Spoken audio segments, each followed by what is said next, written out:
testifies my evolution within this cohort of studies in the urban studies community. So thank you all. Again, Ubuntu, I am, because you are. Thank you.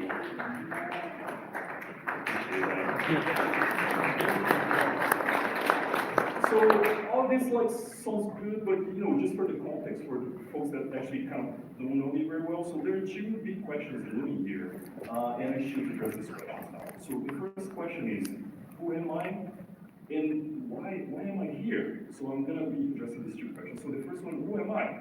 So I'm a human-centered design scholar, and my research is situated within the field of human-computer interaction. More specifically, I'm interested in seeing technologies and new opportunities and challenges that emerge when these technologies become widespread. So I'm just kind of translate that into plain English. So I'm a computer scientist, and I use participatory design methods to investigate social, spatial, and technical systems. So the interface between. Again, so I'm a computer guy. So what am I doing here, right? And most embarrassing, I have very competent urban practitioners in my family. I have my cousin Priscilla is out there with my little guy. She's a senior architect in Brazil. She came here to visit us and see you today. I have my partner, Ansley. She's a planner with the Pierce County. She's a real planner. And I give a research talk and I had to analyze 1,000 different charts. And someone asked, do you use ChatGPT? I said, of course I use ChatGPT. Okay, for this talk today, I didn't use ChatGPT. I used Ansley. Because she's kind of the expert. And that's kind of my thing. I hang out with the experts and kind of try to learn the hopes. So, this is who I am. I'm the computer guy that, has a interest in civic technology. But why am I here? I am currently PhD in the School of Engineering at the University of Seattle. And, the PhD goes, you have funding guarantee for 5 years, and then 5 years you need to find your own funding. And that was an opening here at the School of Urban Studies. And for kind of some money roads, I was connecting with folks because there was a new strategic class called strategic influence.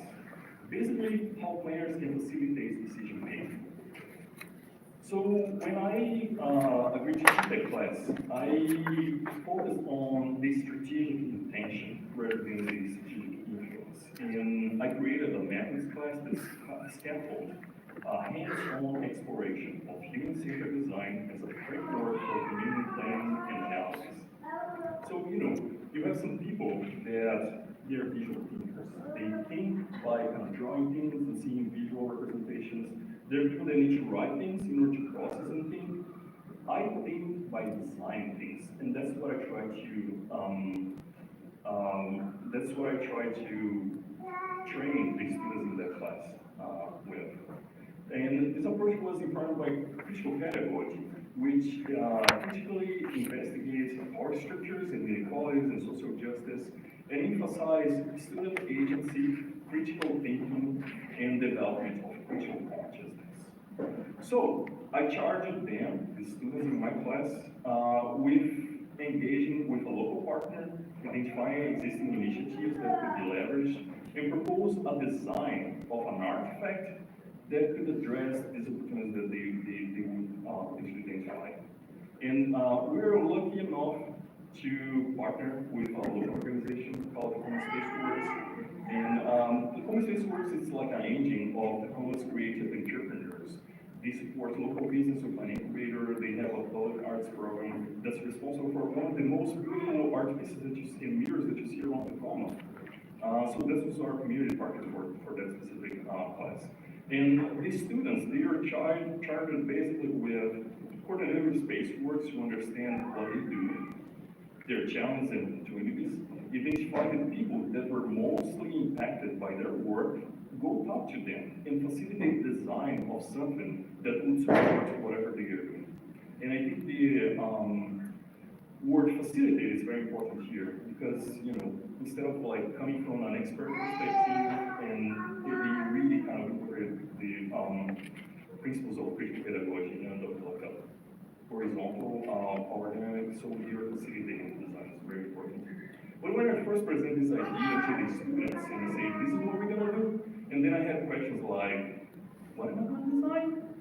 and who will be working with, and what if I cannot do anything meaningful to engage these people, but what they need staff or something that I know. Do we even have enough time to do all of this in one quarter? And they have like very vague specifications, they have ambiguous requirements, and I remember in week 2, like the vendors had the office next to me and said, "Is everything okay? I heard this is a little bit lost and these other things." And I say, "Yeah, look, I'm a strong believer that learning happens at the edge of the school. And for this particular approach, which is like using critical pedagogy for our work, the process rather than the outcome was the focus. How they design, how they navigate the ambiguity, the ethical challenges, the logistic problems was more important than what was actually being designed. How they engage in the process, how they treat the people that they are having to interface with, how they navigate power dynamics. That was actually what they are being evaluated on. So once the class got traction, after these first few weeks, they thrived. They really thrived. I sat in several committee meetings, and like people were saying how hard is to design a class that you can do like all of this in one class in one quarter. And these people did. It was very impressive with all of these ambiguous requirements. They excel. So one group, for example, investigated the process of decommissioning art pieces. So what do you do when you need to get a art piece out? So they engaged with the family and collaborated with an artist that had recently passed away. And one of the artists that the artists had to be decommissioned. So they designed an intervention in which they put a booth next to the art piece being decommissioned and have people leaving messages or creating buttons. They're little pieces of the art piece that they can carry with themselves. Another group created a co-design session for artists that would share a co-working space. So they could provide direct feedback on the processes and the layouts on how the space would operate. So they have people that would use the space to have first-hand experience on saying and deciding how the space should actually operate. In the third group, they observed artists creating their art pieces, and they facilitated the co-design of a website to document their creative processes. And that made it more compelling to show the value of the art pieces, the value that these artists provide to the city, as well as applying for funding. So basically, they did a dry run of the methods and processes that they will use for their final project. So before they engage in the final projects, I really kind of pushed them like into the fire and see, what they did. And by the way, I was there last week and seeing all the final projects and ask questions, and it's so great to see, how consistent it is. The skills of these brothers to navigate ambiguous requirements and to really kind of do great community engagement. They identify these stakeholders, they gather requirements, they facilitated co-design, and they created initial prototype. And all of this while navigating ethical logistics and practical challenges. And they delivered. This is huge. It's hard for me to emphasize how huge it is because we're making class and understand everything that goes into it. And you did. You really did. So, when you're out there and you find yourself facing ambiguity, facing the unknown and ethical dilemmas, just think back about that time. Think back about the mind space you were at that time. And by focusing on the process, holding your principles and your values, you made it. You made it happen. So I'm very excited to see you all here in the real world because, you're my neighbors. You are the professionals that work in the city that I live in, that take care of me and my family, of my community. So Ubuntu, I'm here because you are. So thank you, everybody. This is my words. I appreciate that.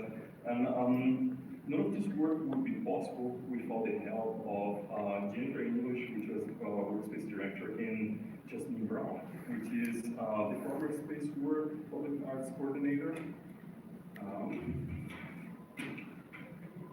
But it's currently the program manager for Arts Trust in Seattle. And was the person that coordinated the interaction between the students and the stakeholders, like artists and family members that engage in the co-design. So I'm very happy to introduce Jasmine Iona Brown, who is an acclaimed artist, and as many of you know, the former Spaceworks public arts coordinator at Spaceworks. So her work goes beyond the aesthetics, focusing on the human face to give voice to narratives that are often overlooked. From her thought-provoking temporary installations, like the black teen wearing hoods that address critical social issues, to her upcoming sculpture commemorating the Black experience, Jasmine exemplifies how art can be a powerful tool for community engagement and commemoration. With a background that spans from fine arts to international studies, Jasmine brings a truly global and historical lens to contemporary work in to Tacoma, into Seattle, into the criminal press in general. So please welcome Jasmine Iona Brown to the stage. That's all.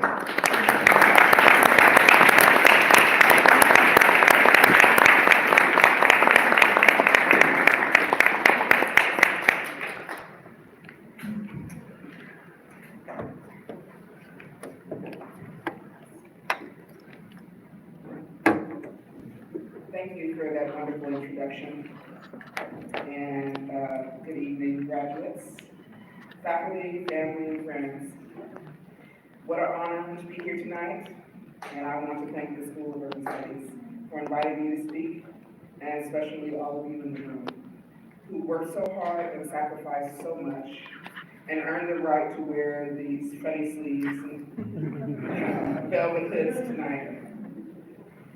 Let me start with a confession. When I got the invitation to speak, I realized my husband and I graduated so long ago that we had no idea where our old regalia was. Our gowns gone, hoods, no clue, velvet color, what? Couldn't tell you, so we ordered brand new ones off Amazon just for the occasion.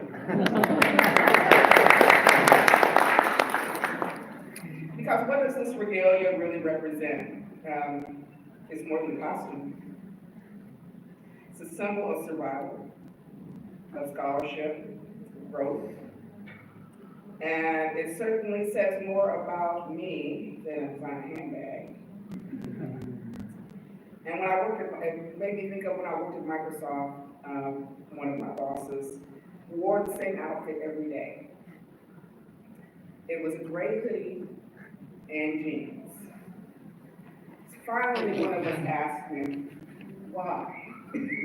Why are you wearing the same outfit every day? And he said, well, actually, I have 4 gray hoodies and 4 identical pair of jeans, and I just switched them out. Again, why? But he said that way it was his uniform. He didn't have to think about what to wear anymore. And he was also leaning into his tech bro aesthetic. And he didn't really care what anybody else thought, because he was a boss. And he had the luxury of doing that. But as I was, unboxing my brand new Amazon regalia, I started asking myself, it's like, what would I wear every day if I could pick an outfit? And I started to think, well, maybe this would be my outfit that I would wear every day, if I could. And because, as strange as it looks, this outfit tells a story. It says, I've lived, I've studied, I've overcome, I've thought to be seen. And this cap and gown, hoods and sashes represent your story as well. You survived the journey and you were transformed by it. Because here's the truth, the path ahead isn't always going to be smooth. And I want to share a few lessons from my journey that I wish someone had told me when I was where you are. One, you will lose people along the way. And I know that's something that's uncomfortable to admit, but not everybody will come with you on your journey. And I don't just mean aging relatives, I mean BFFs you thought would be in your wedding. The spouse who couldn't keep a promise. The confidant who shared your secrets.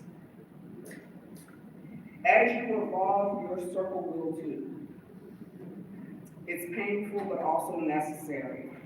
Growth requires shedding old patterns, old relationships, old versions of ourselves. When I left my hometown for college, some of my closest friends took very different paths.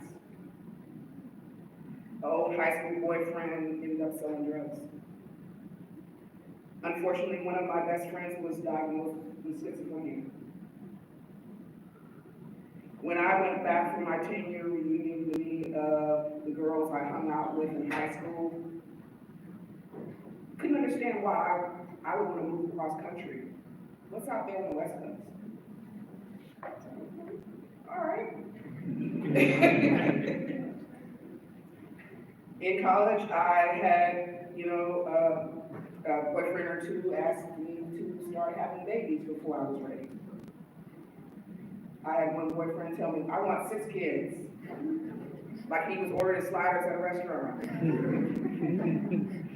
That wasn't the right path for me. I wished him well. In graduate school, I remember one of my study partners, we would work together late at night at Denny's, dissecting different pieces of literature. And we got into an argument one night, I can't even remember what we were arguing about, some book we read in some class. And I said, look, we're both equals, intelligent and educated, with different experiences, we have different perspectives, let's just agree to disagree. And his comeback was, well, you'll never be my equal, because you're just a woman.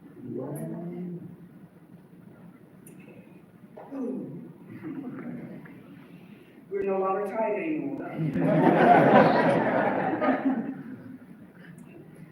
These were people I loved and trusted and imagined we would always be a part of each other's lives. But the truth is, some people are only with you for a season. Some are only with you when they think that you're convenient for them. Your growth might make others uncomfortable. Let it. Your evolution might be too loud for their comfort zones, but grow anyway. 2, not everyone wants you to succeed. I know that one hurts. Sometimes it's people close to you, sometimes it's colleagues or supervisors. They see your brilliance and feel threatened. They might underestimate you, try to keep you small, or position you as just their sidekick instead of their equal. Instead of being beside them, they want you to be beneath them or behind them. But remember, your shine is not up for negotiation. Keep showing up, keep leveling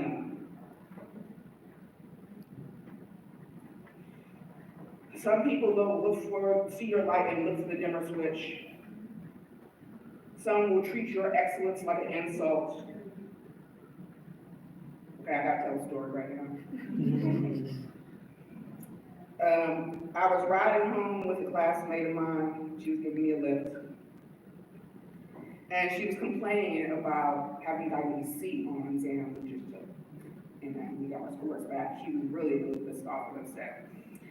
And I volunteered. I said, let's study together. We'll figure this out. Let's work together, swap notes, go have some coffee, hash it over, you'll do better next time. And she gave me the side eye. She was driving, so she gave me the side eye. and was like, well, what did you get on the exam? I said, well, I got an A. I was like, really? Okay, it's like that. I was stunned by that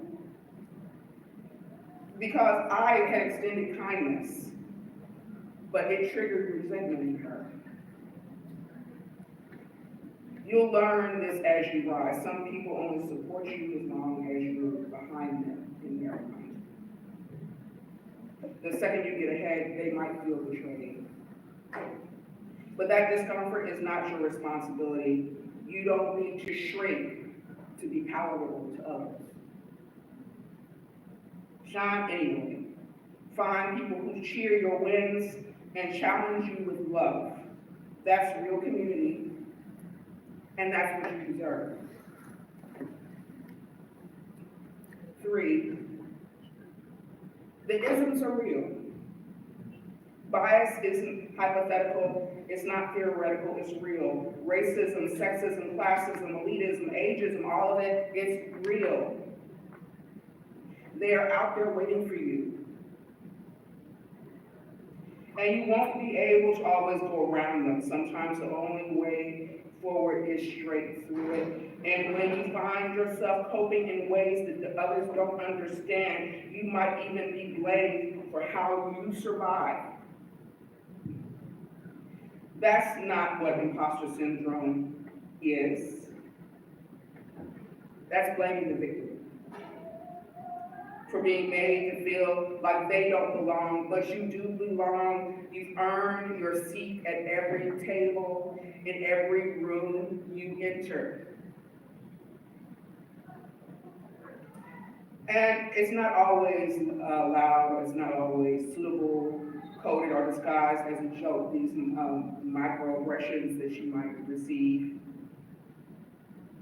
I once started at a new job, and all the new recruits were going through orientation, and one of the trainers asked where everyone had been assigned, and I shared my assignment. And another one of the new trainees said, yeah, we all want to lecture and take our job. I was stunned, jaw hit the floor. It was offensive and violent. It was a threat, wrapped in a joke. But no one in the room said a word. No one stepped in, and she never apologized. And later, I was asked to go on a camping trip on some faux bonding activity with everyone. I said no. I wasn't team bonding after that. The whole toxic environment dressed up as community, no thank you, you can keep that. And I was lectured about not playing ball. It was just a joke. Why was I making a big deal out of it? But I'm here to tell you, don't gaslight yourself to protect anyone else's comfort. We all knew what happened, and I knew how I felt, and I trusted that.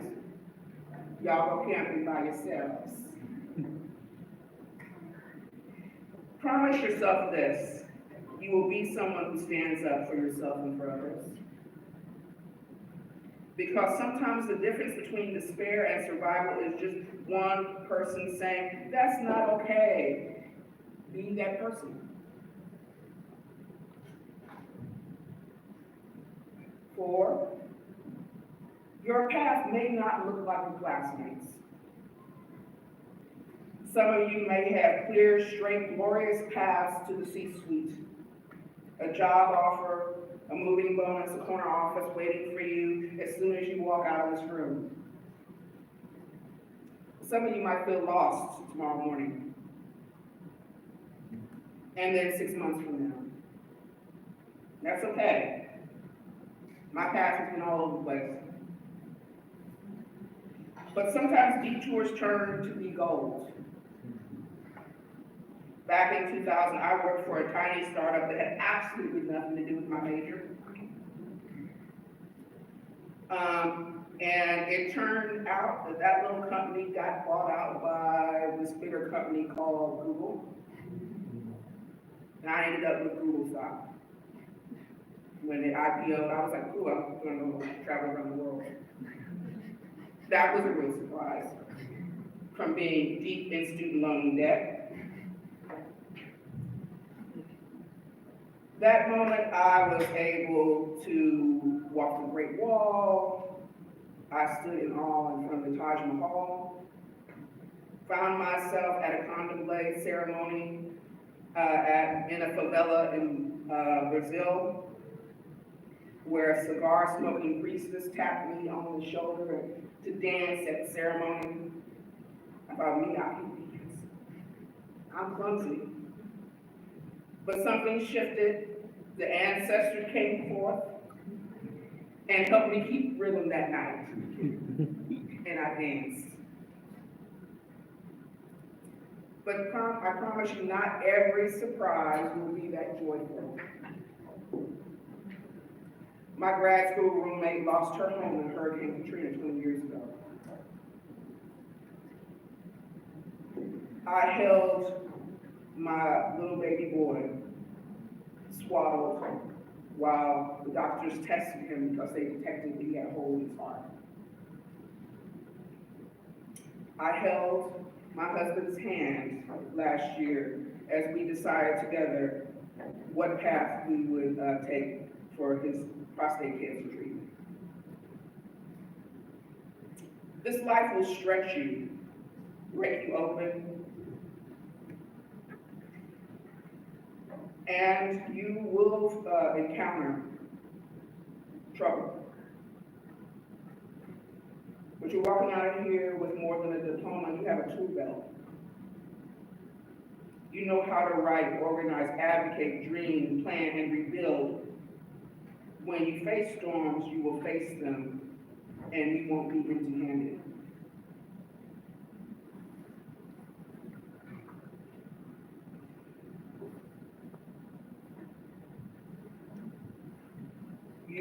We all have tools. Not just the kind you picked up in class. You have resilience, you have insight, you know how to pivot, rebuild, and reimagine. You know how to find community.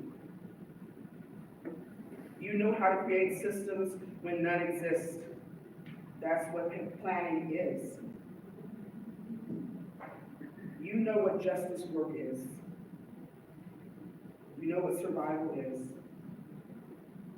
Life will come at you with hurricanes and wildfires and tornadoes, but your tool belt is stocked.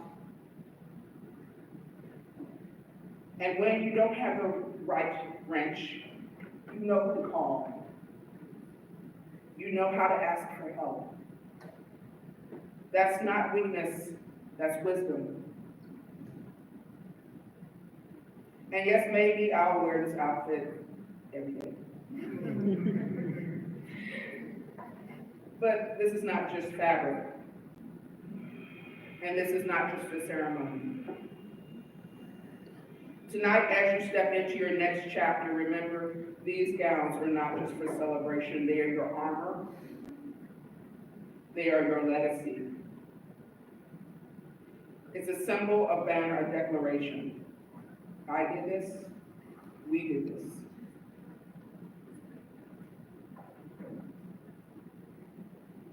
Your story is just beginning.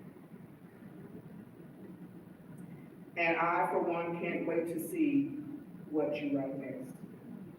Congratulations, class of 2025. We are all so proud of you.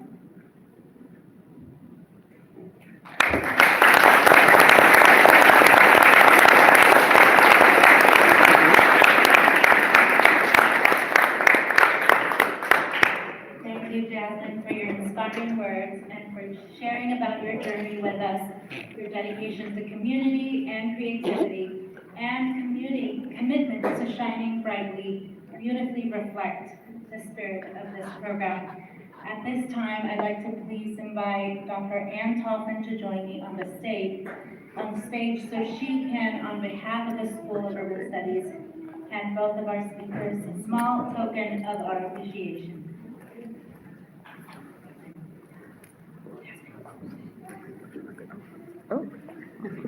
Thank you, Dr. Thank you Johnson. so much.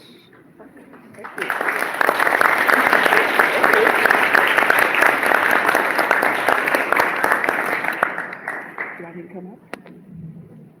We're up now.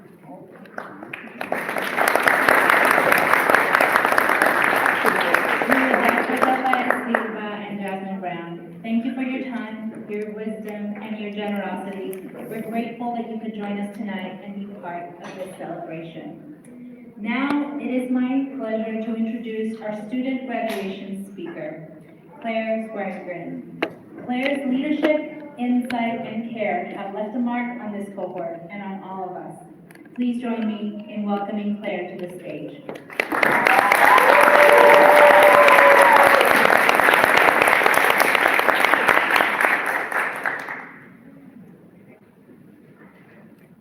I don't think I need to explain to most of the people in this room how important a field of work and study community planning can be, but I do still want to acknowledge it.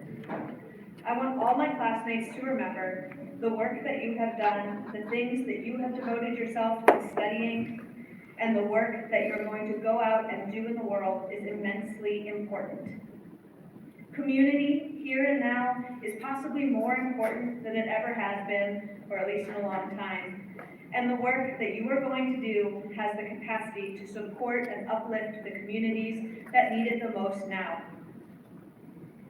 I know each and every one of you has your own passions within this broad field of study, whether it's improving access to housing and transportation, improving the quality of life for people who live in neighborhoods that have been disinvested in and disenfranchised, or fighting for the environment and helping protect the most vulnerable among us from the effects of climate change. You all have the power now to go out and build connection and coalition in community and to uplift the voices that need to be heard the most.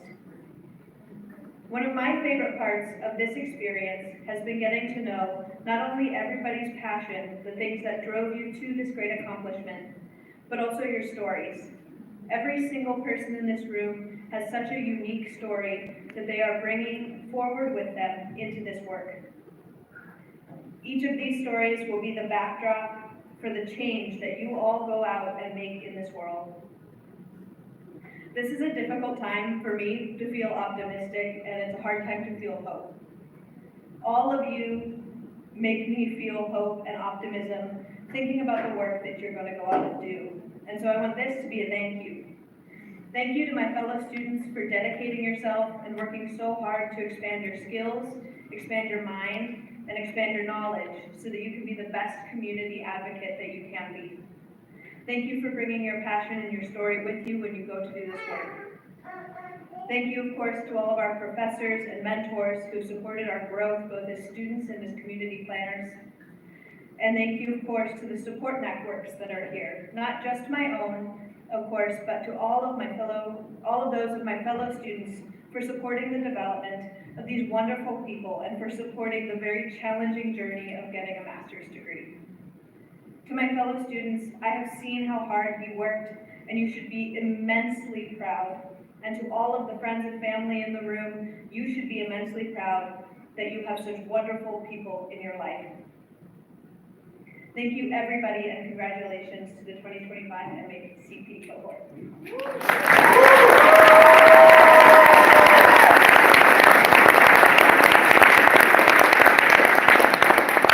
Thank you, Claire, for speaking so beautifully on behalf of the cohort. At this time, I'd like to invite our graduates to begin lining up to my left, near the welcome table for the next part of our celebration, which is the formal recognition of each student. To Associate Dean Mark Penrose, Dr. Jesse Kisa, and the private Seacom, please come up to the stage. We will now proceed to recognize each graduate. Associate Dean Mark Penrose and Dr. Jesse Kisa will present the hoods, and Dr. Silva will congratulate each one of their students. Students will also be receiving a swag bag as a token of our pride and gratitude. Let's get together and then celebrate our graduates. We'll get started with Cindy Jasmine Iona.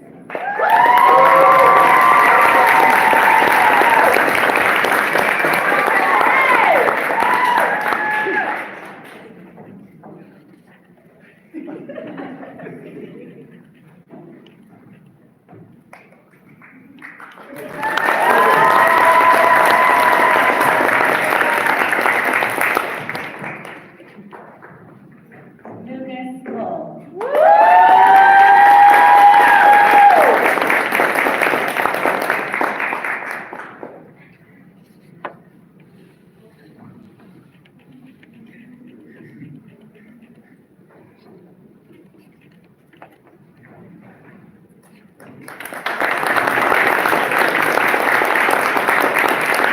Martino Gomez Bernal.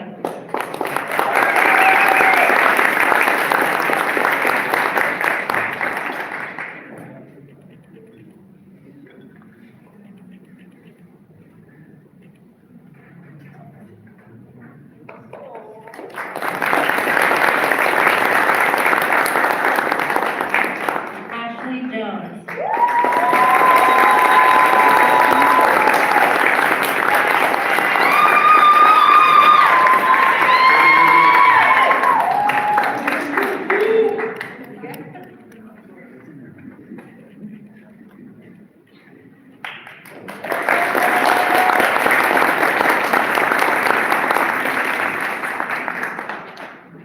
Matthew Keeling.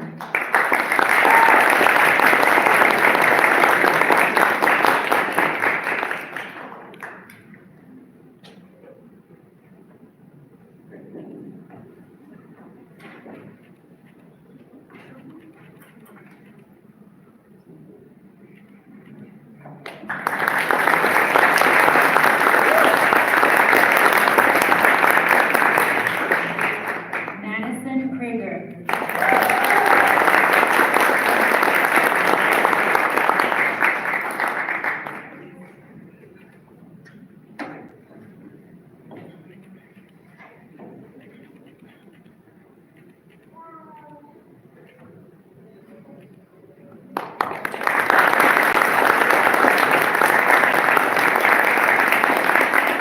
Altubeck Mumbai.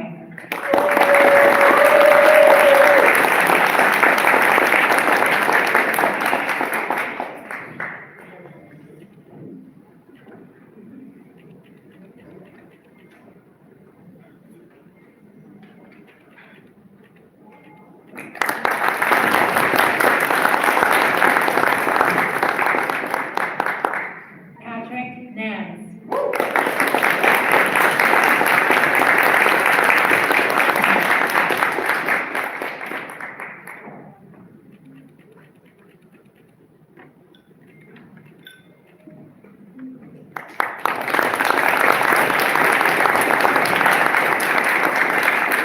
Claire Swearingen.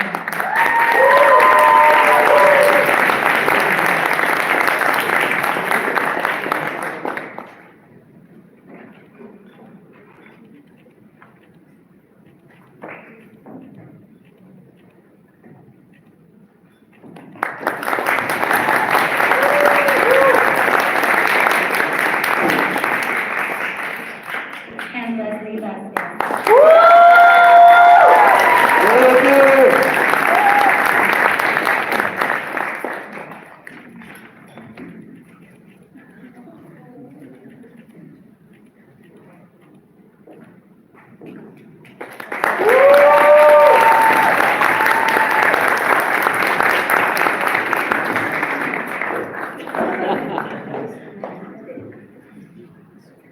Okay, so what a night. We want to thank all of you again for being here. Your support makes this milestone even more meaningful. To our graduates, you are capable, you are community ready. We can't wait to see how you transform the world around you. Congratulations again. We invite everyone to continue celebrating with photos and good conversation. So we invite also the students for a group photo before we all say goodnight. And courtesy of the School of Urban Studies and the Masters in Community Planning, group photos will be sent to you via email. And also, we hope you enjoyed the catering today by Fred Meyer and Dan Parker Cookery. Thank you so much for being here tonight.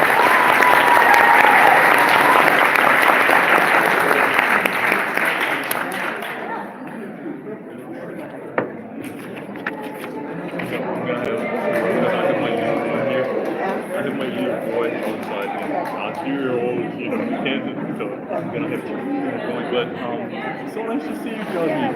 Congratulations for the new job. That's amazing. I don't know if I ever told you. The first time that I learned about you was in a research paper about the like in hood with the hood. And there's that article on the stranger Yes. that people were really often do you know that you were releasing this paper? There's no scientific paper. I know there was an article in the Seattle Times about A news article. There's a research paper that cites that article. Yeah, I can say to you. yes, send it to me. I Yes, was yes, yes, right yes. in research paper.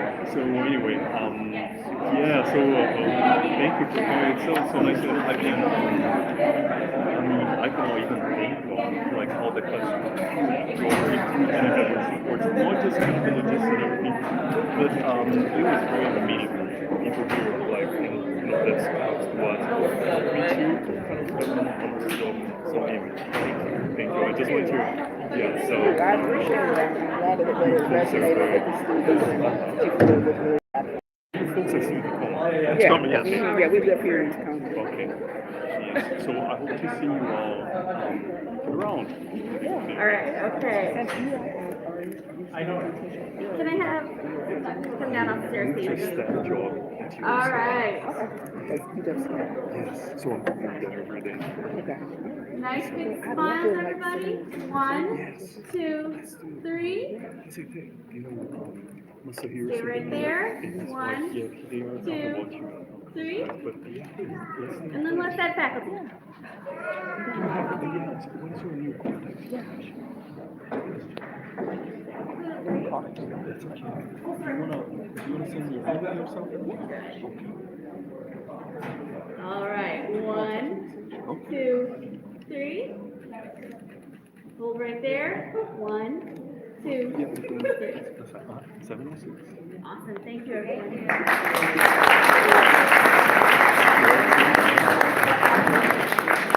7577.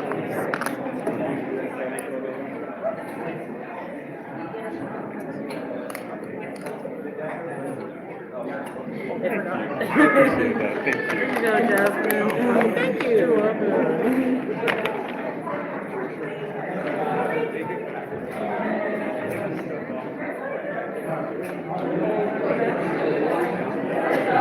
So it's me, Dr. Jackson, manager. It's great to see you. Today is June 17th, 2025. And we're at the University of Washington, Tacoma. My darling wife just I'm glad that you do coming to see it. us. The first time in decades I've won a galley. Yeah, I'm a retired gal. But, anyway, Appreciate it. Thank you for inviting me. All right. Great seeing you all. Yes. Oh yeah, so you have my contact. Yes, so I have your phone number, and I'll send you also my email address that's not connected with Spaceworks. So, Yes. and I would love to stop in on one of your new classes. Okay, yeah. I'm also interested, but there are other projects that I would love like to hear you. There's like the Japanese language school project. I was thinking about doing some augmented reality, helping with community that developed. So there's some things that they're hibernating right now because I became staff, so it's a different kind of, but they are there, and at some point they will wake up with And did I introduce you to my husband? not really. Very briefly. Well, Yeah. when she came to the class. Right. Yeah. So I'm Dr. Jackson. Yeah. So I'm a Ph.D. in computer engineering that I got from Texas A&M. I did 20 years of research at Boeing in virtual and augmented reality. Did you? Yeah. Wow. Yeah, this is back when SGI was the big thing. So now I'm retired, but I'm doing video now. So this, I mean, that's what I do all the time. So, yeah. That's So, awesome. but I do want to get back into the VR thing. I'm talking to this company called Victory XR. Okay. They have a lot of good tools and applications that you use for schools. And so I definitely want to talk to you more. You mentioned augmented reality. And so I know there's a brother in Seattle at the King Street Station. There was an exhibit there called Touch. And so he used augmented reality for a phone. You can touch it and you get more audio information against it. So yeah, so I'd love to talk to you more about that. Yes, Yeah. please do forward the context for us too. Okay. That's All what right. you've got. All right. Raphael, great meeting you. Great meeting you again. Take care. God bless. Thank you. All right. Let's Thank you so much. Okay. All right. Yes, I will. Thank you. Grab one of the programs. Yeah, definitely. You're on it. Okay, so I guess we're cut off. Any final words? How do you feel? You still streaming, aren't you? let me not say too much. You know, that's what I do. I stream all the time. Okay. Okay. Hi, Facebook, whatever YouTube. it's going, or YouTube, wherever it's going. Right. So, How do you feel? okay. I feel excited. You feel relieved. You feel. I feel good. Yeah. Okay. Oh, you just quizzing me? How do you feel? I know I can't answer much question. I feel good too. I feel uneasy in the sense that, you know, I don't really go around bragging about Ph.D. and stuff. Well, So you haven't wore your regalia in a long time. It's the have first you? time. First time? First time. First time? First At time. graduation? At graduation, Yeah. but I haven't worn it since. Okay. So anyway, all right. So I'm gonna Well- cut this off now. Yes, you can cut it off. Since you're giving, got it in my face, people can look down my comments. It's a beautiful face. I'm not gonna.